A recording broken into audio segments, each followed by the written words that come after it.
Ça va être un super beau spectacle. Pour moi, c'est la première fois, donc c'est une prise de rôle. Marie-Ève a déjà fait la fée. J'ai fait la fée plusieurs fois, moi en France, aux États-Unis, j'ai chanté à Chicago.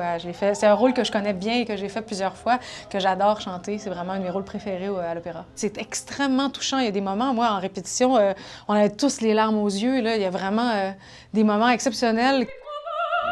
Moi, quand j'étais adolescente, j'avais 14-15 ans, et j'avais commencé à diriger le chœur des juniors. Et donc, moi, j'avais toujours chanté dans le chœur. Et puis, Elisabeth est arrivée. Petite puce de, je crois que t'avais 5 ans, 5-6 ans. Oui, avec quelques pouces de moins. Puis elle a étudié le chant avec ma mère d'abord. Oui. Puis après, ben, on s'est suivis comme ça. On est tellement chanceuses, en fait, parce que c'est extrêmement rare d'avoir des relations comme ça qui durent au-delà de même... C'était l'enfance, là. Oui. Donc, on a quand même gardé contact pour au moins 25 ans. C'est ça. C'est fou. Tu sais, on a chanté toutes les deux un peu partout. Puis moi, je trouve qu'il y a quelque chose de spécial quand on vient chanter chez nous, là.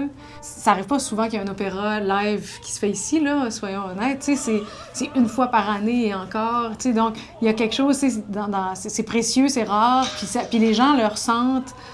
L'accueil est toujours extrêmement chaleureux. C'est tellement agréable de chanter ici. C'est toujours un temps où je peux me ressourcer, où je peux aussi partager ce que je fais avec ma famille, parce que, mine de rien, ils ne voient pas vraiment ma vie ni ma carrière en Europe.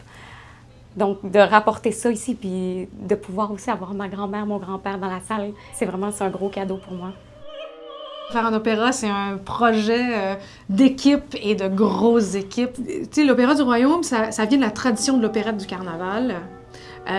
Et sans nécessairement revenir à faire de l'opérette, je trouve que dans Cendrillon, il y a quelque chose qui rappelle ça. Il y a des moments là tellement loufoques et tellement drôles. C'est vraiment une pièce qui est multiple et qui est formidable et qui, en plus, qui met en valeur le cœur de l'Opéra du Royaume.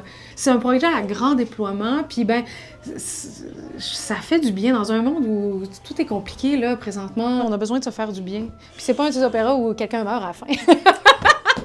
Spoiler.